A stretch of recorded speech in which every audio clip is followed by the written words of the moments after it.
આજે તો વરસાદ આવી ગયો તો ટ્રેક્ટર લઈને પાછું ઘરે આવવું પડ્યું.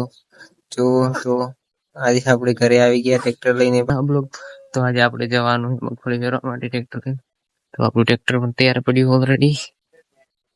હેલો, અત્યારે આપણે મગફળી વેરવા માટે જઈએ.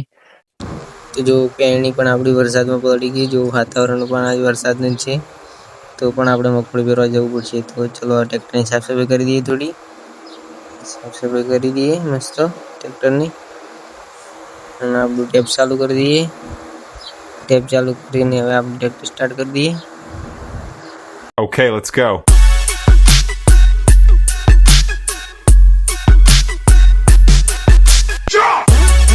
કહેવાય જવાનું હોય ખેતરમાં મગફળી વેરવા માટે. તો આપણે આવી ગયા ખેતરમાં, જે આપણે મગફળી વેરવાની હતી ત્યાં આવીને જો ખાતર પણ નાખી દીધું અને પેણી ઉપરથી ઢોકી દીધી ને આપણે વેરવાનું પણ સ્ટાર્ટ કરી દીધું.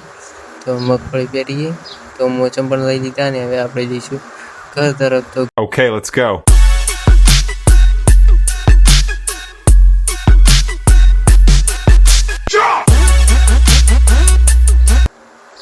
ઘરે જતા જતા પણ જો વરસાદ તો આવી ગયો, તો પણ આપણું કામ પૂરું થઈ ગયું હતું અને વરસાદ પણ ચાલુ થઈ ગયો. હવે આપણે આવી ગયા ઘરે.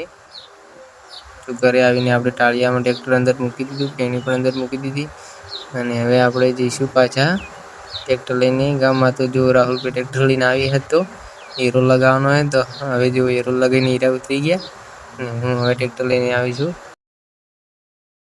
તો જો આપણે હીરો મારવાનું પણ સ્ટાર્ટ કરી દીધું. હીરો મારી દીધો. હીરો બીજી ઓળો પણ ચાલુ કર્યો. બીજી ઓળો પણ પટી ગયો ને હવે આપણે જઈશું ઘરે. મગફળી કાઢવાની છે, આપણે આવવાનું હતું. તો વટીની ઘરે જઈને હવે રોપ લગાવવો પડશે.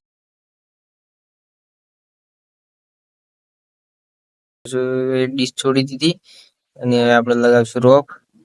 તો રોપ આપણે લગાવી દીધો. જુઓ રોપ લગાવીને આપણે આવી ગયા ખેતરમાં. મોચમ કાઢીને આપણે ચાલુ કરી દીધું ખેતરમાં મગફળી કાઢવાનું ચાલુ. મગફળી કાઢીને આપણે હવે જઈશું ઘરે. તો ઘરે આપણે આવી ગયા. ઘરે આવીને આપણે રોપ છોડી દીધો અને ડીશ લગાવી દીધી. તો ડીશ લગાવીને આપણે ગયા મડાણા મારવા માટે. મડાણા મારતા અંધારું થઈ ગયું. તો આપણે રોપ ડીશ પૂરી મારી દીધી અને જો આપણે હવે આવી ગયા ઘરે.